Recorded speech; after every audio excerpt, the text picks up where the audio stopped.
This is coaching international teams. That's what we're going to be talking about during this class. My name is Kimberly Kirkendall.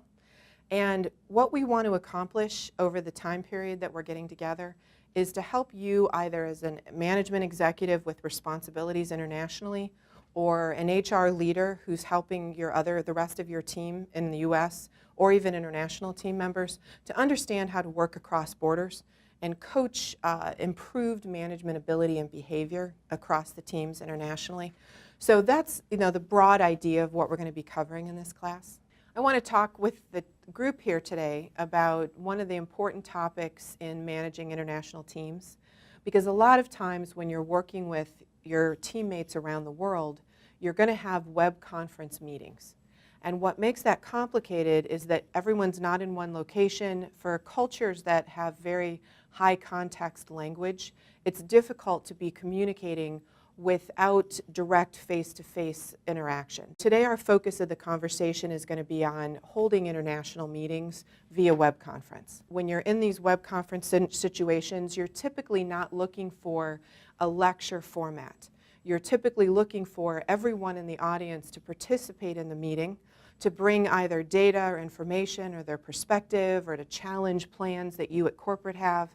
So how do you create that kind of an engagement together with the team? When you're in these meeting situations, each one of the participants from different countries around the world are bringing their cultural expectations subconsciously into that meeting. So they're not thinking about and they often have very little knowledge of what you in the US expect from a meeting. So one of our first conversations is, what is a meeting? What do you mean by meeting?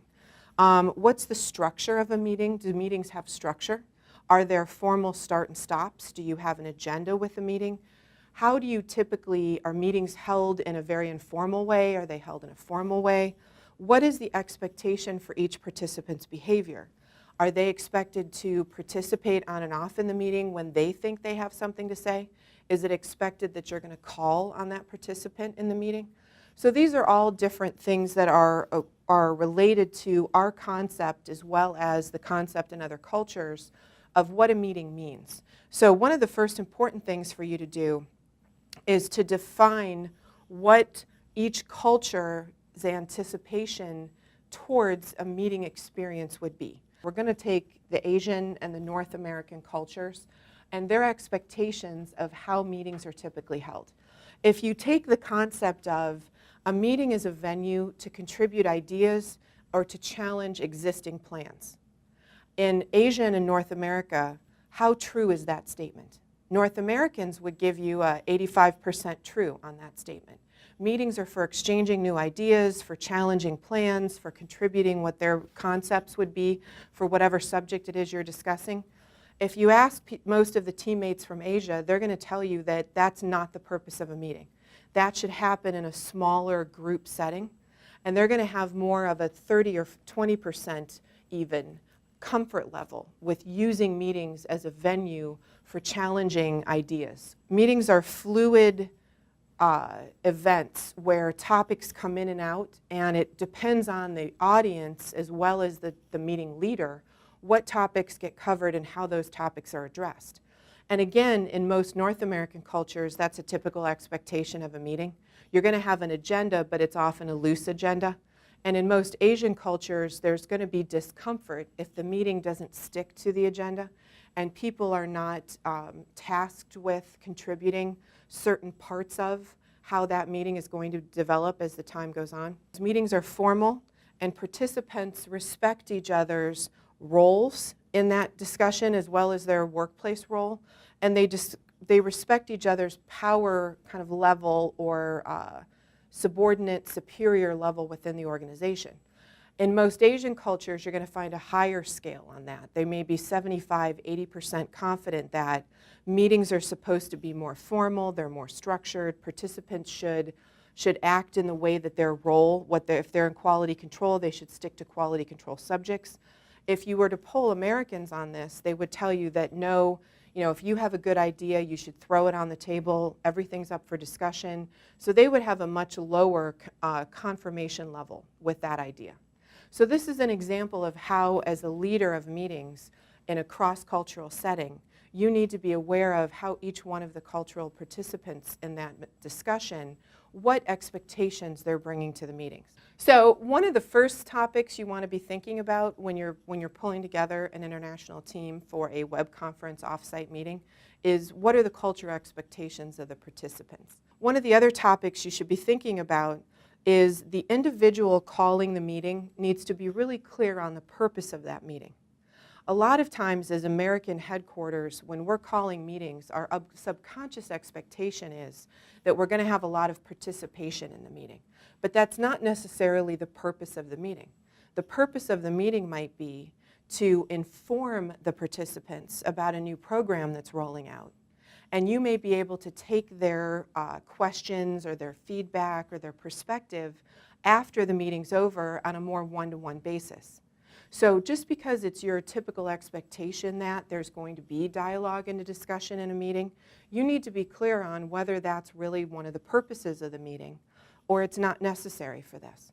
So, is the purpose of the meeting for people to individually contribute, or is it more of an informational meeting? How likely is the format of this meeting to meet that purpose? So think about how you're structuring the meeting so that the meeting actually fulfills the purpose that you need to fulfill, for that event. So that's one of the second things I want you to think about. The third issue is you're going to have potentially multiple regions represented on this web conference. So if you have someone in the Asian Pacific region, you have someone in South America, you have someone in Europe, you have a couple staff members from the United States, how are you going to balance the meeting expectations of those different regional team members so that the meeting is effective and it meets the purpose that you have set up in advance? So if some of the participants you expect to be more confident and comfortable with a structured agenda for the meeting, then, and that's something that's not going to disrupt the other participants, then maybe you want to go with a structured agenda. If some of the participants are going to be more likely to be interactive in the meeting, they're going to have ideas, they're going to bring up topics, you may want to have a way with those individuals of giving them feedback that says, we appreciate what you've said, but let's take some time and let one of our other colleagues from another region contribute. So that you're managing the balance of the different expectations that each region has when they come together in this meeting format. And then when the meeting veers off course, how do you bring it back on course? And knowing the participants is very helpful in that situation, having an existing relationship with them so that you're able to say to, whatever individual's kind of going off on tangent, hey, Eduardo, I think we need to bring this back in, and let's take that idea and let's pull that back into the end of the meeting. But for now, we really need to stay on task. So just be prepared for these type of things to happen during these meetings, and then you'll find that the meeting itself is more productive, the team members feel more invested and involved in what's happening during the web conference, and then whatever your purpose is, which I'm sure you've defined in advance, that purpose will hopefully be met by the time the meeting's over.